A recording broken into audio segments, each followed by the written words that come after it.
So here we are, 3 months after the release of Nintendo's new console, the Nintendo Switch 2, and a whole 5 months after our Nintendo Switch Direct back in April.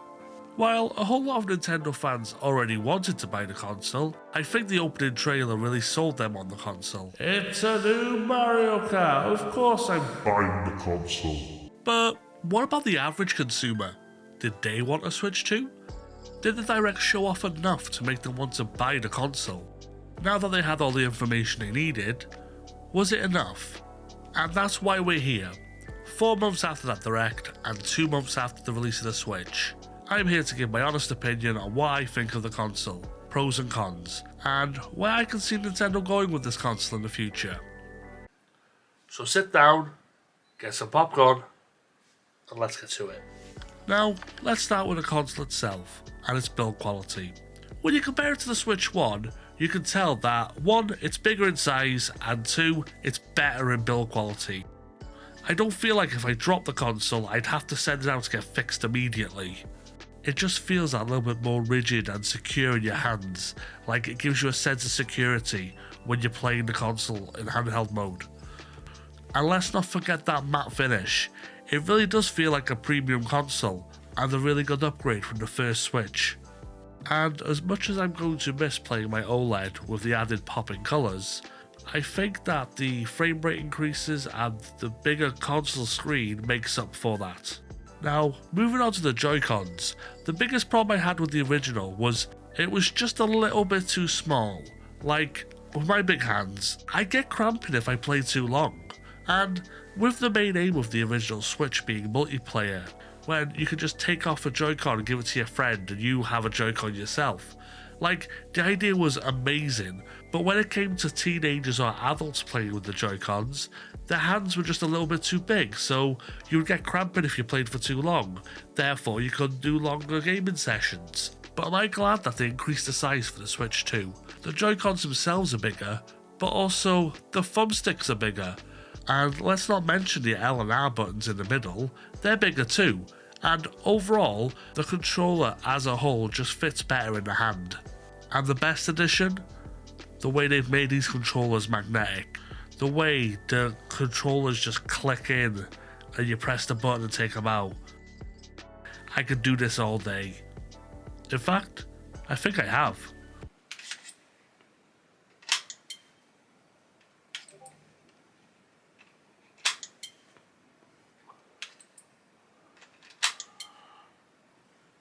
I love these things.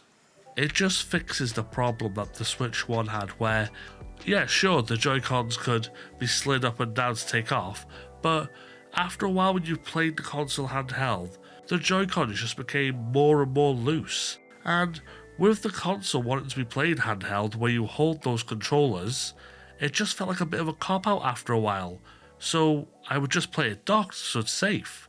With the Switch 2, however, these magnetic Joy-Cons, when they're plugged in and they've clicked into the console, you could pull them as hard as you can and it's very rare you would pull them out. So it adds stability to the console, which is great. Especially if you're buying these consoles for kids, because we know how clumsy and how easy it is to drop a console and how much money goes into those. So that's definitely a win-win here. And with the Switch 1, the Switch 2 also has a dog ears controller, but this time it's got the same magnetic connectors that the actual controller itself has towards the Switch. So yet again, it's more sturdy and it's less breakable. So it's another win for Nintendo, no? Moving on to the stand. I feel like although I haven't played the console in handheld mode as much as others, I feel the stand is sturdy enough and well built enough to play a game for a long amount of hours in this mode. Although I'm more of a docked mode and handheld mode player, I still see the benefits of playing in this mode. And finally, we talk about the dock. As someone who has owned an OLED version of the Switch 1 console, the Switch 2 version of the dock isn't really that different. It has the same 2 USB ports on the side. It also has the HDMI and the power port where the dock usually has it. The only difference really is the fan they've introduced, and can you blame them? The amount of power this console has requires it to be cool at all times, so of course they'd introduce a fan. I'm also very happy they haven't stemmed too far from the Switch look. The Switch 2 just looks like an upgraded Switch, which is what everyone wants. The Switch 1 was a winning combination, so why stray far from it and isolate your audience? I imagine Nintendo never wants a Wii U situation again. Do they? Do they? Do they? So after all those highs, there has to be a few lows. So one of my lows when it comes to the system itself is the Pro Controllers. Like, don't get me wrong, the Pro Controller's nice and it feels good in the hands, but it's just a Switch 1 Pro Controller with a matte finish and 2 buttons you can customise. Although I did say I loved how the Switch 2 kept the Switch 1's manufacturing and architecture and the feel of the console, this just feels like a cop-out. Why couldn't I just use my Switch 1 Pro Controllers to turn the console on and control the console? Why did I need the Switch 2 just to turn the console on? It's a bit of a weird one. I feel Nintendo just wanted to cash in on a few more accessories for the console, to sell more and make a little bit more money. And moving on to my next point to do with accessories and money, another bad point of mine is the camera. At first I thought, this is a great idea. Have 4 friends in the lobby, they can see each other's gameplay, they can also catch up and see how they've been doing for the day. What a great idea to catch up with your family and friends. But 2 things factor in. 1, the feed looks horrible. It's like we're in 360p. And who's gonna pay 50 upwards for a camera? And if we count the fact that it could be 4 people who are playing this game, that's almost upwards of 200.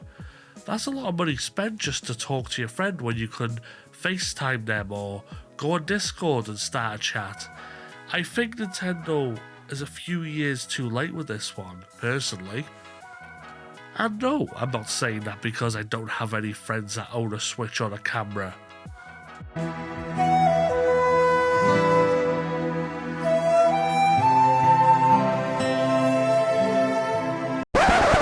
Now my loneliness aside, let's talk about a few other features of the Switch, ones that were shown off.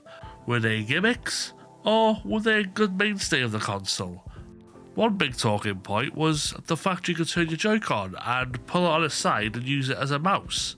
I think the controls and the way the controls work are very unique and reminiscent of Nintendo and what they've done in the past with things like the Wii. Now, I may not like it, but someone will. And you never know, when Dragon Drive comes out, maybe that'll change people's minds. Basketball with wheelchairs. No, it won't. Another feature is the mic that's built into the Switch. It has noise suppression, so when you're using it in game chat, it'll home into your voice and isolate it from every other thing in the room. On paper, you'd feel like this is a great mechanic, but how often do we get to use this over the Mario Party, let's say? I suppose only time can tell, but at the moment, it's a little neat feature, which I hope they extend on over the game chat. Now, the Switch's battery life.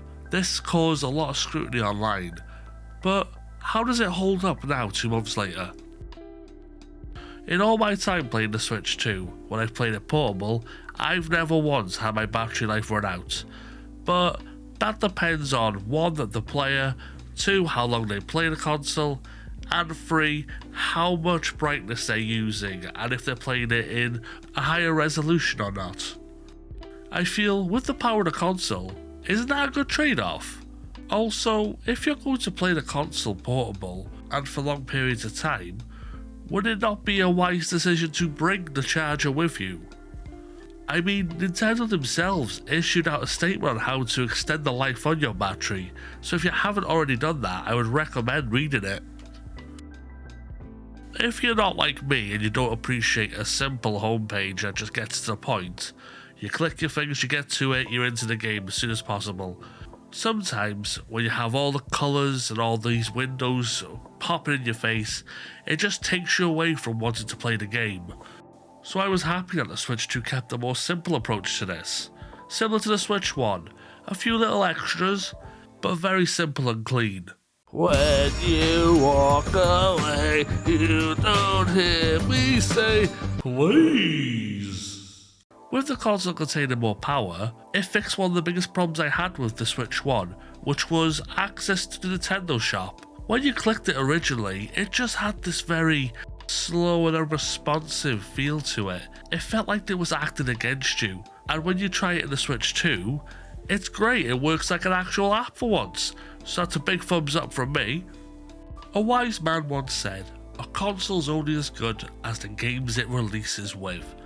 So, how were the games that released with the Switch 2? Have you heard? New Mario Kart?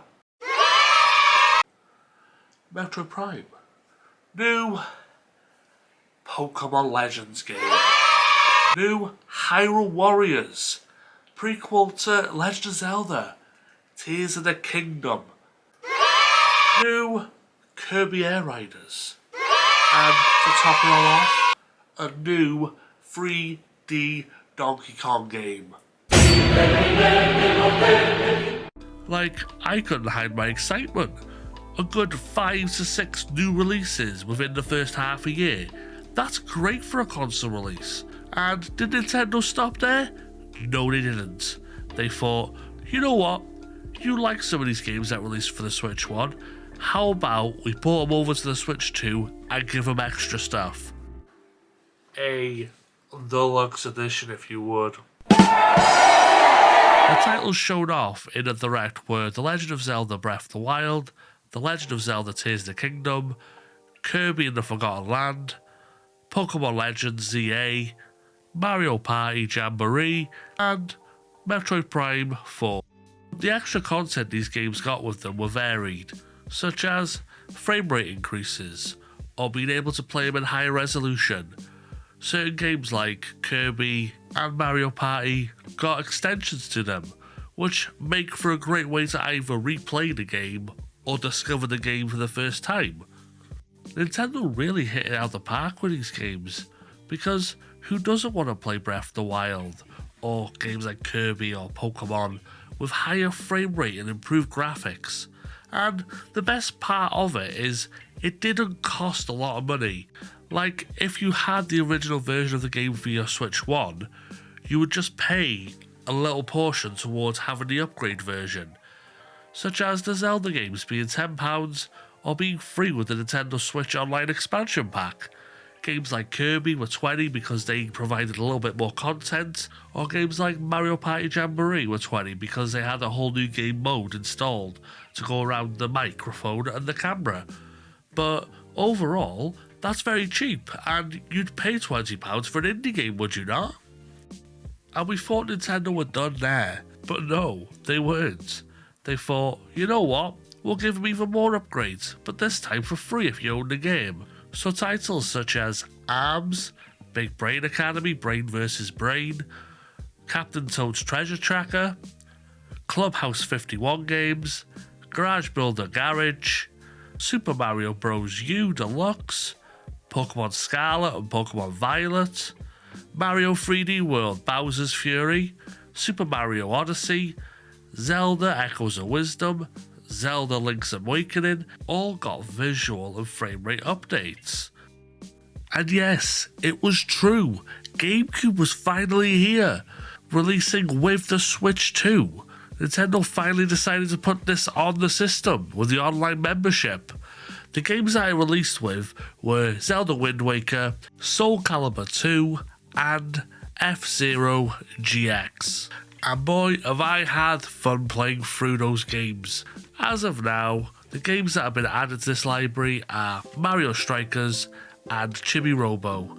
But Nintendo have shown off that there's a lot more games coming, such as Pokemon Colosseum, Super Mario Sunshine, Luigi's Mansion, and the hard sought after Fire Emblem Path of Radiance. And there's even more to come down the line. Nintendo was no slouch when it came to third-party support as well. Games such as Bravely Default, Flying Fairy HD Remaster, and Final Fantasy VII Remake from Square Enix. Borderlands 4 from Gearbox, Cyberpunk 2077, Demon X Machina, the much anticipated Hollow Knight Silksong, Deltarune Chapters 3 and 4 as a launch day release, Elden Ring was shown off, Yakuza 0, Split Fiction, Star Wars Outlaws, Street Fighter 6, sports titles such as NBA, Madden, EA Football and WWE, and let's not forget that new game from Software, The Dustbloods, which is exclusively coming out for the Switch 2. There's also many more titles that have been announced and are releasing throughout the year, so I feel Nintendo's got a good grasp on third-party support this time round. Let's just hope they supply them with enough developer kits, eh? So we've heard about these games, but now the question dawns on us. How do they play on the console? In my experience with the Switch 2, when it comes to playing the games, I had absolutely no problem with any of the first party games. Mario Kart World plays like a joy. Donkey Kong Bonanza, I just have no words. You have to experience that game. And when it comes to all of the upgrades, I've played through Breath of the Wild and Tears of the Kingdom, and let me tell you, it feels like playing a different game with all the upgrades. It just flows differently. It's smooth and it lets you bask in the world that little bit more. I tell you what, going back to a Switch 1 and playing these games is just not gonna hold up.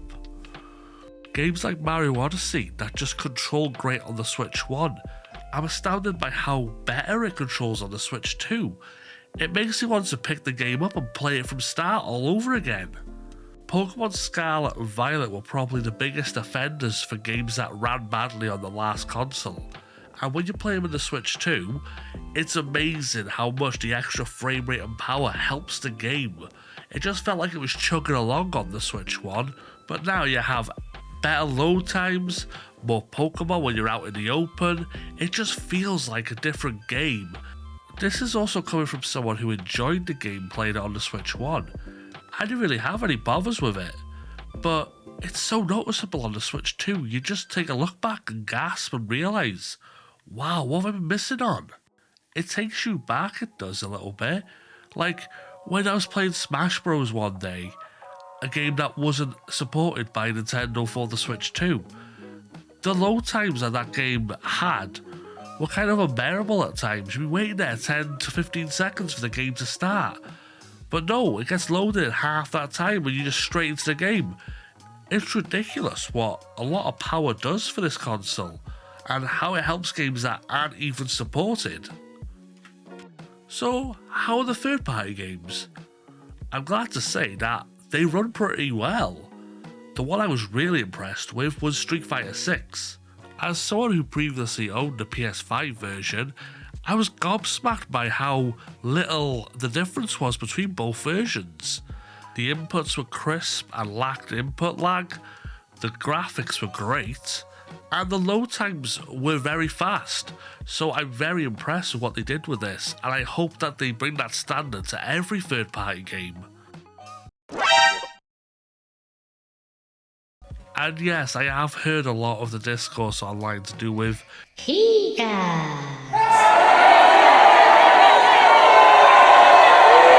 and I get it. It is a bit annoying not to have the full game in the box as it is physically. And would I love to go back to the time where you got the game case, a booklet, and a disc in there that contained the whole game. And although throughout my whole life I've been playing Nintendo games, I can even see that there's a bit of greed going about, similar to with the Pro Controller. They just didn't have to implement this. They could have found better ways to put it on console. Ukulele has. And the unfortunate thing is, as long as the Switch 2 does well in sales, third-party developers will want to make games for the Switch. And in their eyes, it'll be cheaper to make the games as keycards. So it's a lose-lose situation unless we find a way to change Nintendo's minds. So there's my opinion on the Switch 2 and how I feel about it 3 months after the release. I feel all in all the Nintendo Switch 2 shows a lot of promise. It's a little powerful console that's doing a lot right at the moment. And speaking of right, Nintendo's first party support lineup has been great for the first year, and I hope they continue this momentum into next year. And with the amount of third party support they've got for the system, the Switch 2 just can't lose. It was probably the only weakness with the Switch 1 on the first few years after release. It's a great upgrade to the Switch 1. I feel it's rigid, it has that premium feel, and it has a lot more durability to it, so it means it'll last longer and you get your money's worth. And yes, I do know that there is a bit of an issue about the price of the console, with it being $400 upwards. But in my opinion, $400 is a great price for this console. The OLED was sitting at $300, so you paid an extra $100, and if you want to, you could buy the Mario Kart bundle, which would give you the console, a controller, and a game. Let me remind you, when the PS5 released, it was $600 on release, and then the game itself with it would cost £60 to £70. So you're really saving when it comes to the release price of a new Nintendo console. And I feel Nintendo really had a good middle ground when it came to the pricing of this console. You may call me a Nintendo fanboy, but that's what I truly believe. I also feel like the accessories were pretty cheap when it came to it. The new SD card, it cost only $30, so with the money I saved buying the bundle for Mario Kart World, I bought the extra memory card, so it means I have a lot of data to store my games. And sure, I do have an SD card on my Switch 1, so am I annoyed that I have to have a new one for the Switch 2? Well, no, not really. If you upgraded from a PS4 to a PS5, would you not have to upgrade your controller? You'd also have to upgrade your storage to a terabyte external hard drive, which is double the price of the memory cards. It's the same thing really, is it not? And you never know. This positivity could be down to recency bias. Let's see if this continues a year or two down the line. But as I feel at the moment, I've had nothing but a good time and loads of joy playing this console. And I don't feel it's going to change anytime soon. And if Nintendo really put the effort in, I feel this could beat the Switch 1 in terms of sales. I mean, look at what it's been doing so far. I guess things never change, do they?